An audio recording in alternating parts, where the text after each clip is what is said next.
Hey, this is Derek Depker of bestsellersecrets.com, here with a quick video on helping you get clear on the number one most important thing you need to clarify before you write a single word of your book. What that is, you need to know who your ideal reader is. Why is this? Well, you can only communicate effectively with someone if you know what language they speak. Now, that's true in a general sense. If someone's speaking Japanese to someone who only speaks French, it's not going to work. Right? It doesn't matter how great their message is or their story is. But what I mean by this is not just, speaking the same language as in like speaking English to an English speaker. What I really mean is speaking the language of their heart, of their soul, of the way they conceptualize the world. And you're going to see what I mean by that here in a moment. This is about how you have impact. And it's true whether it's fiction or nonfiction, but I'm going to focus primarily on nonfiction in this video. However, if you are a fiction author, you can still take the same principles. You're still going to go through the same process here. And this process is creating a customer avatar. So the way you would do this when writing books is you would look at other books in the genre that are similar to your books, and you'd start reading some of the reviews. So I'm in a copywriting training right now. That's with a W. Write, as in like writing words, not with an R, like the registering a copyright. So in the copywriting world, first step is same thing in the authorship world. You get clear on the customer avatar. So what I have here is I'm going to pretend that I'm writing a sales page for a dog training book, in particular, Lucky Dog Lessons, Train Your Dog in 7 Days. Now, what I'm going to do to get clear on the customer avatar is same thing that you can do, and that is start to read some of the reviews. Okay, so in this case, I'm reading reviews of this particular book because I'm pretending like I'm writing the description for it. But you could read reviews of other books in your genre once again, because obviously you might not have your book written yet. So it's going to be a matter of looking at what else is out there. So in this case, what do we see? We see a few of these top reviews that 108 people found it helpful, 44, 32. So if I see reviews that a lot of people found helpful and they're positive reviews, that means this is who the book is for. Okay. Now, who the book is not for, another useful question to ask, I would probably go to the 1, 2, maybe even 3-star reviews to get some insights on that. And another quick tip is that looking at 3-star reviews in particular can be useful to see how you can put something in your book or modify your book in such a way that you really appeal to those people. So let's say a 3-star review says, this book just went on and on and on, and I just wanted something that got to the point. So you might create a book that's very succinct and gets right to the point. All right. Now, what I have here, and I'm not going to go real in depth in this is just a basic overview of the process. So I started to create an avatar worksheet where I'll fill these things in, which I've already started to fill out. Name, age, sex, occupation, marital status, owns, phrases, vision and desire, challenges and deepest needs, desires, addictions. Gonna cover just a few of these things. So first of all, name. It's gonna name the avatar. I called her Angie. And why is it a woman? Well, it could be a guessing game, right? And you might have a book that's equally for men and women, as I'm sure a dog training book could be. What I noticed with this is Biscuit's mom, Margaret, Astro Melissa, the first 3 reviews are all from, I'm assuming, women, right? So it seems more prevalent that women are getting this book. And when I look at some of the other reviews, I either don't know what their sex is, or it seems to be a woman. Okay, so I'm going to go, okay, more likely that women are buying this. I put 47. That's kind of a guess, but I might change that as I read some more of the reviews.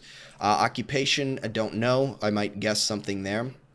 And why would you guess? Simply to just give yourself a vision of someone so you can really imagine.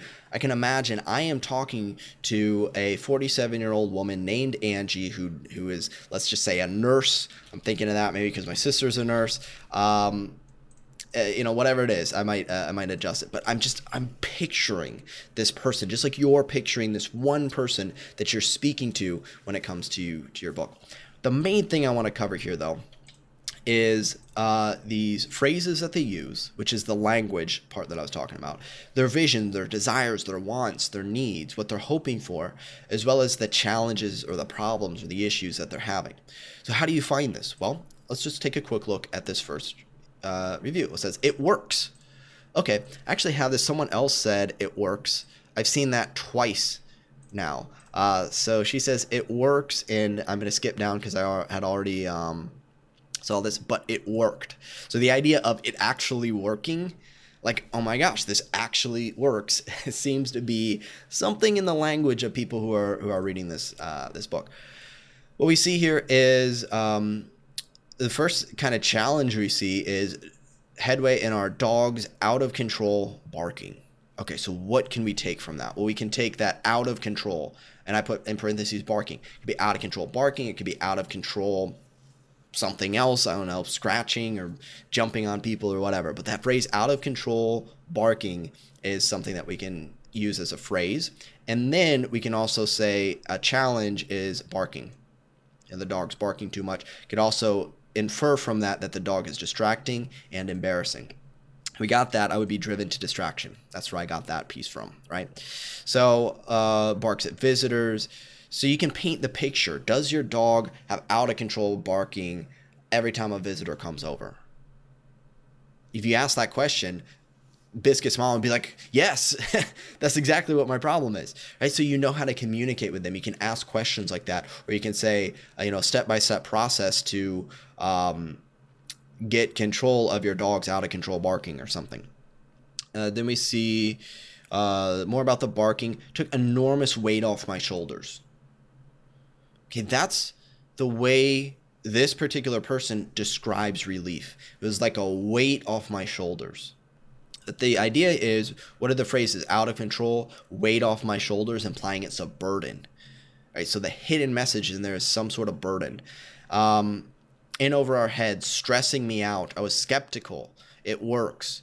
Feeling less stressed out and angry. So these are all things that I've taken from these first couple reviews. Let's see if I can find another one. It was stressing me out. I had done a lot of research online. Nothing was really working. We see that phrase again.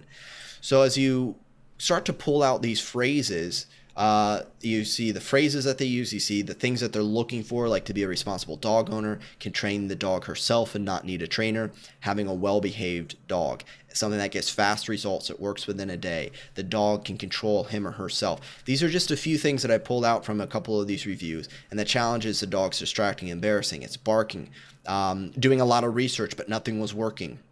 Not knowing the no command was one of the things the person mentioned. Feeling stressed out, feeling angry.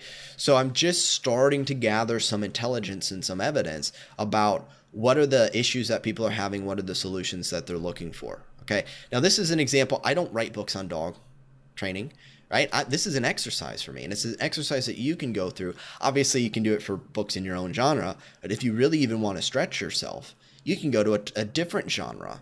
And just train yourself on the process of doing this. Train yourself on how to look for and identify challenges that people have, what they desire, and some of the common language that they use, so you can now incorporate that into your book description. And especially in nonfiction books, it can be incorporated all throughout the writing of your book.